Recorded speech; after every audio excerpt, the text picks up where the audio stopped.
Hey everyone, welcome to another episode of Get Jashed. This morning I have with me Mia Vriens. Mia is a former tennis player, a top Australian junior. She went to college and played tennis at Florida State University, where she studied sports management and was captain of the women's tennis team in her final 2 years. Back in Australia, Mia has qualified in elite athlete wellbeing and is working at the Queensland Academy of Sport in personal development, which is how we met. So thanks so much for joining me, Mia. Yeah, thanks for having me, Jess. It's good to be here. Yeah, my pleasure. I wanted to bring you on. So these interviews are really a conversation around leadership and communication and how it can show up in different areas and just sharing different perspectives around that. And I wanted to bring you on because you have a really great perspective as being an athlete and being in that world, and then being on the other side and supporting athletes, which is something that I obviously care a lot about as well. So I think that there's a lot that you can share there, and in terms of giving that perspective in terms of leadership and communication. So first of all, I want to talk about leadership in sports and as a captain of a team, especially at that level. What level would you call that you're at, the collegiate level? Collegiate level. Yeah, it's a high level of sport. I guess a lot of athletes at that level do go professional afterwards. So a lot of them use it as a stepping stone into the professional sports scene. Others kind of will have their college career and finish up, but it's certainly an elite and high level of sport. Awesome. So can you talk a little bit about how leadership showed up as a captain, especially at that level for you? Yeah, for sure. So it was quite interesting for me because tennis is obviously a very individual sport. So throughout my days playing as a junior, there'd never really been too much of a sense of leadership or, a position where I was ever in a leadership position. It's just not as common in tennis. And then you get to, you go over to college and suddenly you're in a team environment for the first time, kind of in your life at that level. And leadership for me, it was never something that I never desired to be in a leadership position necessarily. It just kind of hadn't come to mind. And I guess throughout my first couple of years at college and leading into my final years where I was team captain, I just kind of naturally progressed into that position. And I think it's quite interesting because everyone within the team has come from that individual background where it's always been kind of about yourself, which is kind of just the nature of tennis. And then suddenly you're all in this team. So everyone sort of has to work together. So it's a very new and different environment for everyone. I guess the way that it kind of developed for me is just how I am as a person and the way that I communicate with people. And I've always found it quite easy to get along with everyone, and people usually end up coming to me with things going on, and have been able to kind of be very empathetic towards them. And that's, I guess, how I transitioned into those leadership roles and being the team captain. And I obviously everyone's got their strengths and their weaknesses in those roles, but yeah, my strengths definitely lied within that ability to understand all of the different girls on the team coming from different backgrounds, but wanting a similar goal and getting the most out of them individually, but then as a team and in this new environment of working together in a sport that's typically an individual sport. Yeah. Then I was thinking about how that worked as well, like tennis teams, when beyond playing doubles, I guess, there isn't much, you don't see much of a team in itself. So that definitely gives an idea of that. Because you went to college in the States, yeah, do you find that there's a difference between Australia and the United States insofar as leadership and communication within sports? Yeah, I think there is. I think so actually on my team, when I was at college, we had girls from a whole lot of different countries, and we had a couple Americans as well. And I think in general, Americans respond to a different type of leadership, in terms of really just finding ways to be motivated, you know, be really intense, and you know, this is the end goal, and kind of that real style of getting pumped up, and Mhm. that type of leadership. Whereas I found, and this is kind of coming from my background, and you know, the girls from other kind of countries responded to a bit more of a, I guess, a real understanding, and this is kind of what I want out of it, and you know, this is how I work best, and I really need to be connected to why I, you know, play tennis, and be reminded of that sometimes when it gets tough. I think, yeah, just that different way of kind of communicating, I guess, and what got the best out of them. But I definitely think there is, yeah, quite a bit of a difference just in kind of the nature of how that message is communicated. And I think you see that with a lot of college coaches as well. They often adapt their style quite a lot if they have a number of international players on the team. Yeah. Yeah, so it's about meeting people at their level of understanding or at their motivations, whatever that motivation is. And Yeah. sometimes it can be like cultural, you know, in an essence of being products of their environment and what they're used to, but it can also just be about finding their why as well. Exactly, and that is just so different, obviously, across cultures, across different countries. So, yeah, it is quite obvious to see those differences, and I guess with a lot of international players, they're kind of adjusting to, you know, being away from home as well, kind of moving their life for, you know, 4 or 5 years, yeah, meeting new people, kind of navigating through those cultural differences. So they need a different level of, I guess, leadership and support, especially initially, compared to, yeah, maybe some of the Americans who are, you know, a few hours from home. They've been kind of imagining this college life for so long. It's something that they're very familiar with. So yeah, I think that was certainly like a big aspect of the kind of leadership role within the team as well, and understanding those cultural differences. Yeah, awesome. So with your communication with athletes now, with having that background as being an elite athlete, is there a difference there in how you communicate or how you find ways to communicate with them now or lead even, or is there similarities? What's that like? I think for me, the nature of my leadership, whether that was in the kind of more formal setting or more informal amongst, you know, friends and family and whatnot, has very much stayed the same, because a lot of that for me is around kind of that understanding of people, and you know, showing empathy, and you know, listening, and really understanding them as people, not just as athletes, but as people and their life outside of sport as well. So I think that's how I approached a lot of my leadership when I was in the States, with the girls on the team. And that's very much so how I approach the work that I do with my athletes, around that individual understanding of them as people, as well as athletes. And yeah, really taking the time to understand what it is they want out of their sport, as well as life as well. So I think, in a sense, to be honest, it's stayed quite the same, and I'm still navigating my way through the best way to get the most out of the athletes. And there's so many different types of people, so obviously that style is often adjusted as well.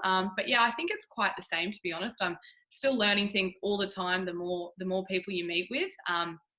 But yeah, overall quite similar. Yeah, and like because you work in athlete well-being now, and it kind of makes sense because in essence your approach to captaincy and to leadership and being part of a team as an athlete sounds like it was always about the well-being aspect of how can we connect and have this as an overall well-being element in how we move forward and how we work together versus win-win-win. Yeah, yeah, Yeah. absolutely. And I think that's why I ended up being in those sort of those captain positions, because that was just naturally very easy for me to do that with people, not even thinking of it in a sense of leadership. It was just kind of a lot to do with how my personality and what I've always been like with my friends and whatnot, and that just kind of naturally happened. And I guess you know, a lot of the girls, and it probably had a lot to do with the fact that a lot of them were international players, that obviously sat well with them, and kind of made them feel, I guess, safe and secure, and which allowed them to perform well also. So yeah, that's probably naturally how that kind of just happened. And then I ended up in that leadership position without even really thinking it was necessarily going to go there. Yeah. Yeah. I think that says a lot for the qualities in leadership that maybe haven't been highlighted as much like in previous years as they are in more recent years, is that is a quality of leadership, and that's sort of, that can happen naturally or you can do it on purpose, but it's really inherent along the way. Yeah, for sure. Again, for me, it's the biggest thing for my style of leadership and how I kind of can help guide or get the most out of people, is that sort of ability to listen, ask questions, really understand them, again, as people and as athletes or professionals, and let them talk to you and tell them your story. I think when given the chance, people really do love to do that. But often it sometimes it can be too much about maybe just, yeah, like win, or come on, let's go get it done. And yeah, I think that has shifted a lot. And that's very evident even in this new space of athlete wellbeing and development, the fact that there's so much priority being taken in that area, which is awesome. But yeah, I think it's such an important skill in leadership, formal or informal, just really having that ability to listen and understand. And I think a lot of that often starts with understanding and self-awareness around yourself first too. Yeah, definitely. Which actually leads to my next question. So, having that understanding for yourself, do you have a moment growing up where you first really recognized what leadership or communication was, or was it, because you've spoken a little bit about like how that always was for you growing up, but was there a moment there, or was it very different at like a stark contrast at one point and it kind of shifted? Yeah. To be honest, I don't have any moments really that I can pinpoint where it kind of switched, where I thought, oh, that was, a true example of what I see to be leadership, and that's kind of changed my way of doing things. But overall, I think it has a lot to do just with both of my parents, to be honest, and how they've acted, or how I've seen them do things growing up. My mum has a real very empathetic, very kind, always takes the time to listen to people, and I've certainly taken that on board naturally, and that's really helped me or contribute to, I guess, my leadership qualities.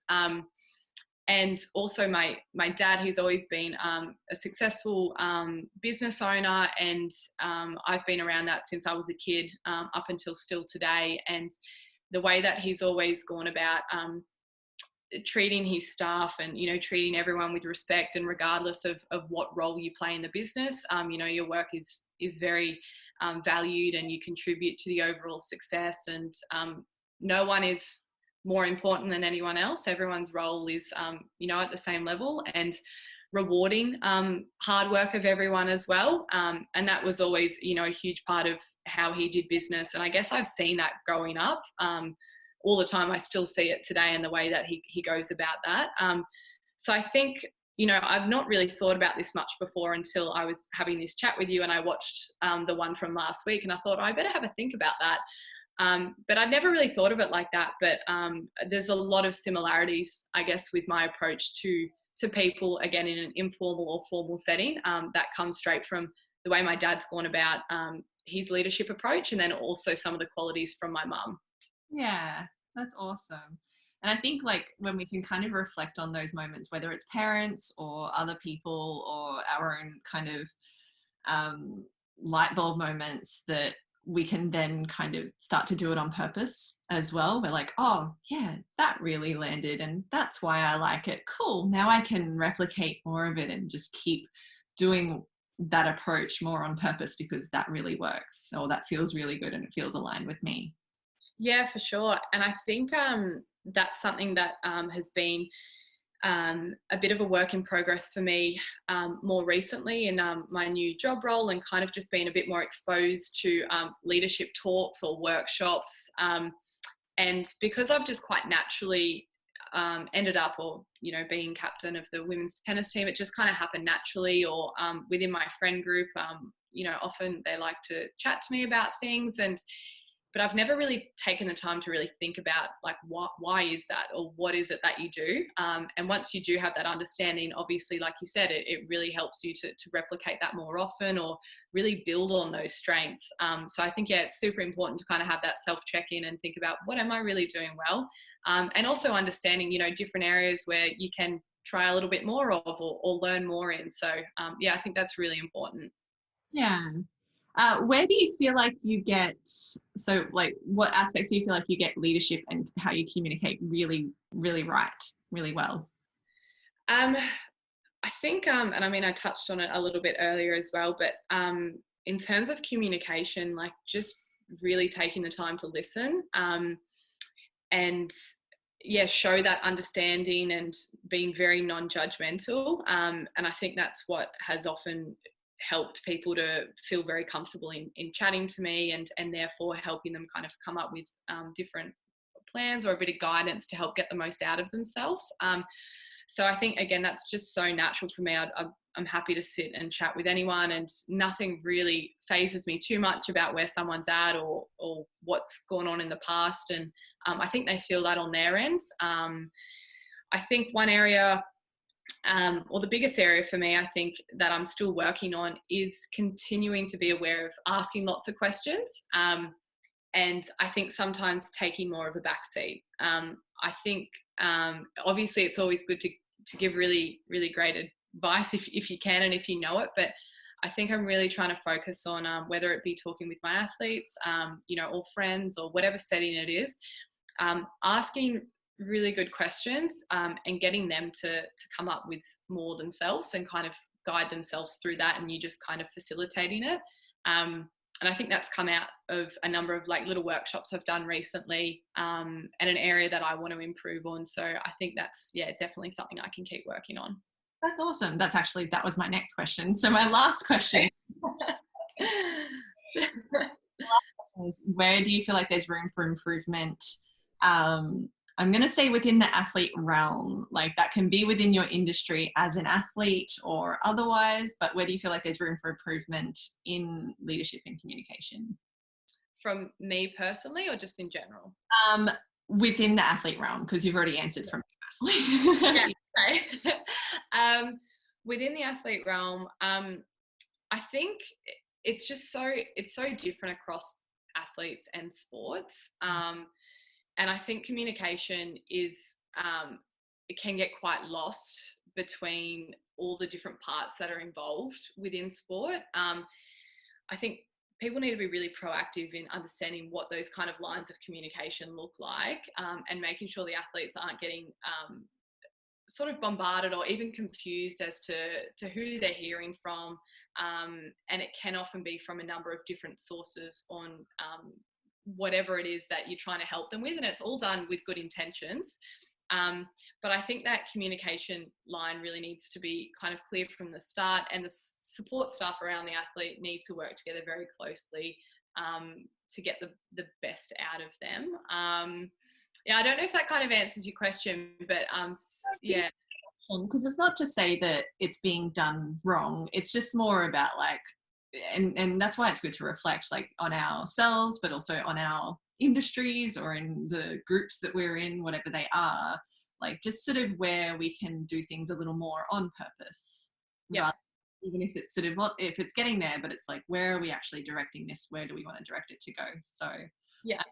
definitely touched on and answered it. So Yeah, and I was going to say on that as well, I think in terms of communication and leadership, within sport and for athletes, we've touched on it a couple of times, but this idea of wellbeing and personal development is becoming a bigger part and being embedded within sporting programs.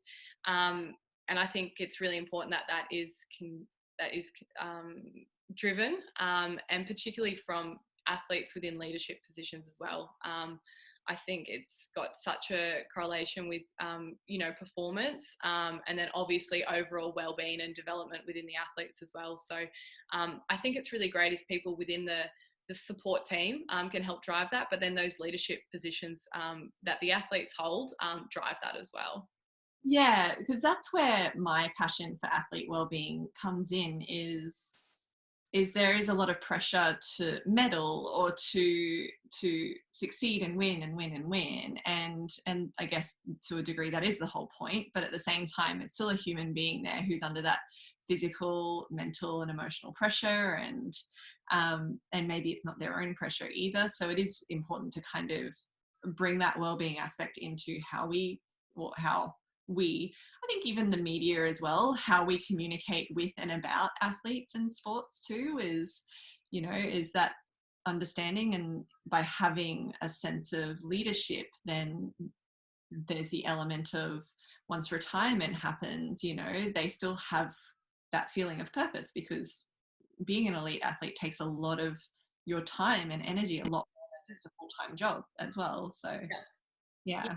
I think so. I think it's I think to an extent it's everyone's responsibility, and there is a shift in kind of how people see athlete wellbeing and the importance around them as a person, and not just an athlete. And I think, like I said, that is slowly being embedded into programs, and hopefully soon enough that will just be kind of just a standard thing. You've got your physio and your strength conditioning and your nutrition and your athlete wellbeing.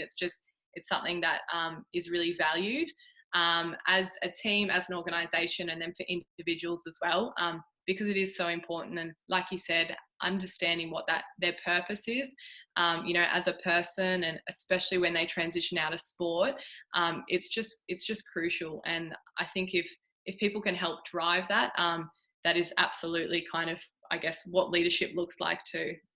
Yeah, and then it helps them become or remain the leaders in a healthier way, because so many people look up to athletes. Like kids look up to their favorite athletes, their favorite players or their favorite whoever, as their heroes. So it gives them tools, it gives the athletes tools as well to kind of, if they've had good leadership modeled for them, then they can continue to grow their own sense of leadership and become even better leaders than maybe, and have that groundedness around it. Yeah, absolutely. And that is such a reason why we do the work that we do around this athlete wellbeing and development. Making sure they are thriving, but then developing those really transferable skills that will help them to, act in leadership positions, but then also pass that on to other people, and have that be the norm, and be those really well-rounded, thriving athletes, and then people as they come out of that, and showing that to the younger players and to the juniors that this is how we do it, and this is important, and being able to then lead in that kind of well-being and development way, as well as athlete performance and trying to get the most out of them on the field. Yeah, exactly. Well, thank you so much for your time today, Mia. I really appreciate it. I loved having you on to share your experience, but also I think we touched on there a little bit, like we sort of ended up talking about like the vision of where it could go as well. So yeah, thanks for having me, Jess. Sorry to go off track slightly. I'm all about it. So it was great. Thank you.